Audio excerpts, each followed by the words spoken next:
Hello friends, I am doctor Supradeep Ghosh. मैं Yatharth hospital sector 110 Noida में director and head critical care medicine हूँ। मैं आज आप लोगों को मैकेनिकल वेंटिलेटर और वेंटिलेटर के बारे में कुछ जानकारी देना चाहूँगा। वेंटिलेटर के बारे में बहुत सारे गलतफहमियाँ है हमारे सोसाइटी में।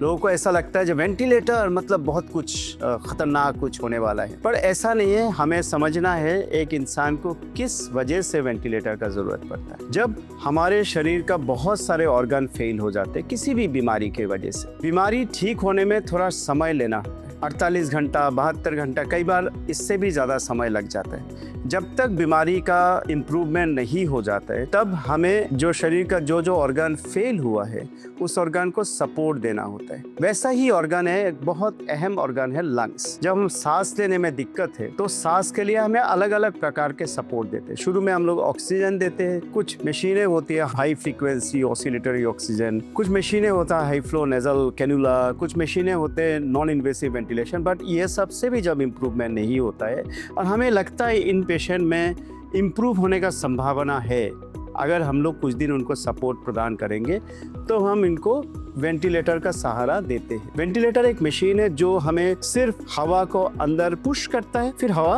अंदर से बाहर निकल आता है, दैट्स इट। इससे ज्यादा कुछ नहीं कर पाता है। वेंटिलेटर को हार्ट के ऊपर कोई असर नहीं है, वेंटिलेटर का ऑर्गन का रिकवरी के ऊपर कोई असर नहीं है। बस उतना समय के लिए हमें सपोर्ट देना है जब तक उनका शरीर का रिकवरी नहीं हो जाता है। तो वेंटिलेटर एक मुर्दा इंसान को जिंदा नहीं रख सकते। जिनका डेथ हो गया वो हो गया, वो वेंटिलेटर पे भी हो सकता है, वेंटिलेटर के बगैर भी हो सकता है। पर अगर एक इंसान को बचने का उम्मीद है, जो बीमारी के से वो पीड़ित है, उस बीमारी से इम्प्रूवमेंट होने का उम्मीद है, तो वेंटिलेटर शायद उनको बचा के रखने में सक्षम हो सकता है जब तक उनका शरीर का कंप्लीट रिकवरी नहीं हो जाता है। तो वेंटिलेटर हमारे दुश्मन नहीं है। वेंटिलेटर हमें ज़रूरत पड़ने से ज़रूरत के हिसाब से हमें सपोर्ट दे सकते हैं।